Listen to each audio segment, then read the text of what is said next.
This morning, the humanitarian crisis in Texas is accelerating. Millions still without power or water. What is going on right now is completely unacceptable. The city of Houston, the so-called energy capital of the world, brought to its knees. Hundreds lining up for much-needed supplies as officials here tell residents with power to boil water.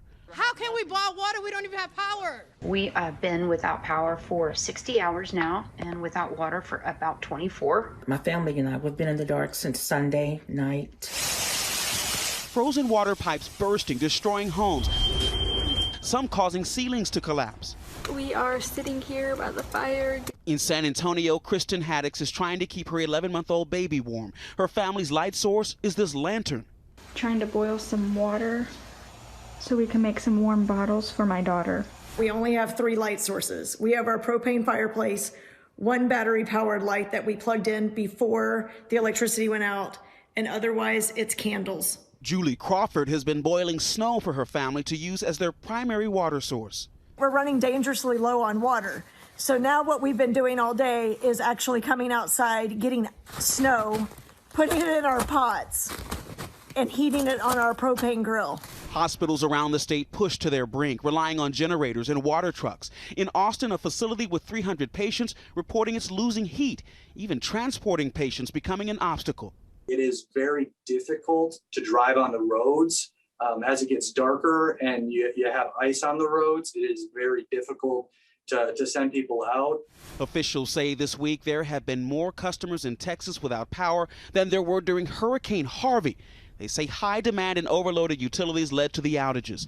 Texas is the only state in the entire country on its own electrical grid.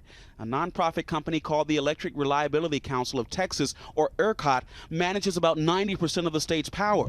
The company now under fire for not being better prepared. We're working 24 hours a day ever since Sunday night to get power restored to Texans. But that's not enough, obviously. We've got to keep that moving down as fast as we can because our only priority right now is getting power to the folks in Texas. This morning, Governor Abbott calling for an investigation into the company and what went wrong. I'm not suggesting in any way that there's been any criminal activity or anything like that, but it is something that needs to be looked at.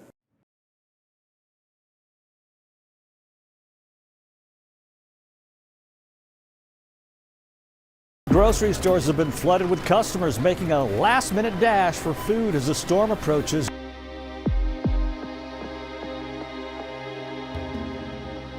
You are once again waking up in the dark, and this is a look at CenterPoint's latest outage map.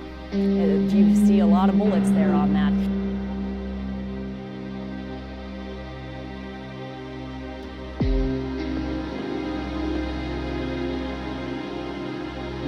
The rods will not open.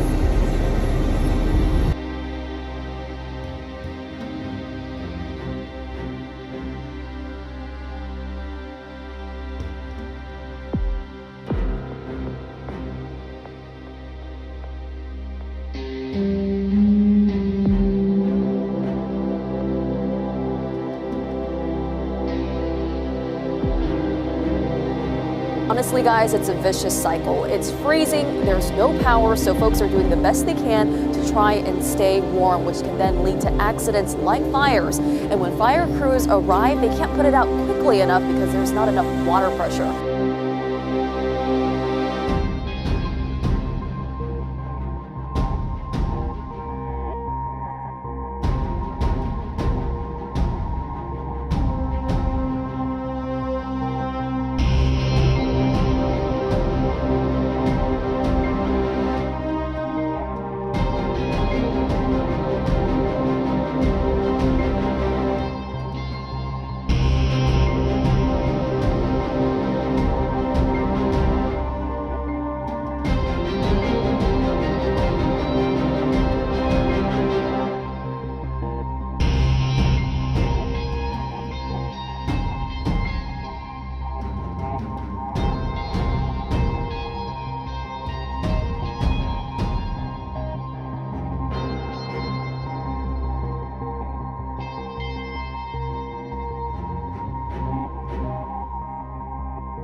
Texas.